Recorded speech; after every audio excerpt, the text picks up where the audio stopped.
Hello and welcome back. In this section, we are going to discuss about the service charge, which is a very significant part, which can be a very significant part of labor cost, because it's based on the revenue. In various hotels, service charge for lower staff can be as good as their basic salary. It can be even more in very high season. So what is service charge? Service charge is usually collected as a percentage to the total revenue, total bill, which is supposed to be distributed to the staff as a tip money, or you can say is a gratuity, some as a service charge. Different geographical and countries, they have their own different traditions, but in Asian countries the service charge is a tradition and is considered compulsory. So the government also have a few notifications on service charge, which is normally accepted to be charged from the guest, and it's compulsory for the guest to pay the service charge. They don't really have a choice.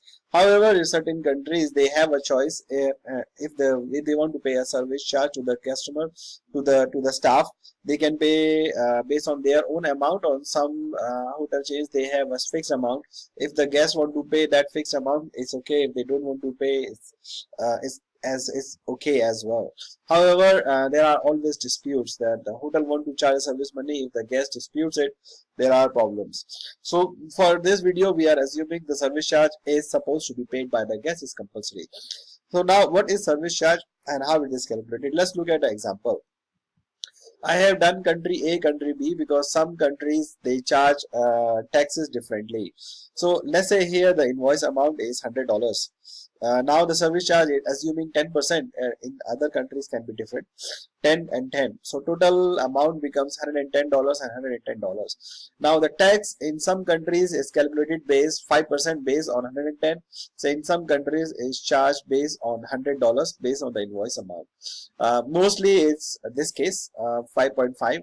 So total becomes 115.5 and 115. So this 115.5, the guest is supposed to pay this money. The hotel will get $100. The hotel staff will get $10, which is now the distribution is another factor.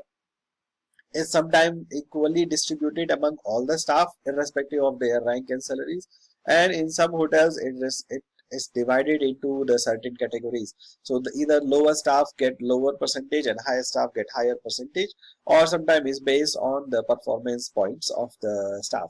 So different hotel have different policies. We are not going into that.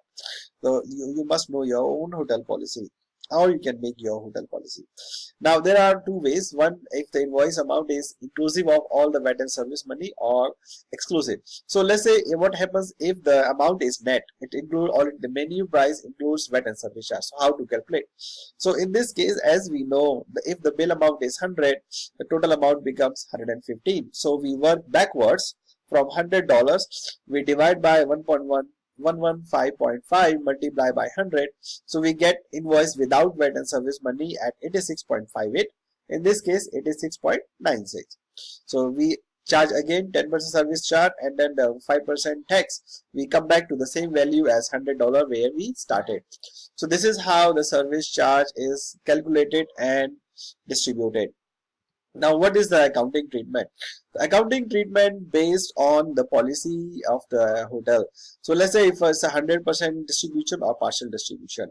If it's if it's not compulsory for the guest to pay the service charge and it's 100% distributed to the staff, the treatment is not going through the P&L. It's normally outside the P&L in the balance sheet. However, as per the accounting standards, and usually if the service charge is compulsory for the guest to pay, which is the case in most of the countries, the service money should be recorded as revenue, and also the distribution, 100% distribution or partial distribution, is charged to expenses in the month when they are actually distributed.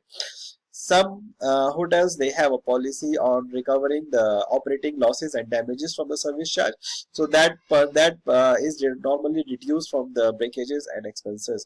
So that becomes either an income or reduction from the expenses. Most of the hotel companies, they keep service charge out of the P&L because it's usually distributed 100%. So we have covered the compulsory and voluntary payment already. So this is all about the service charge. In the next video, we will gonna be looking at other labor cost aspects.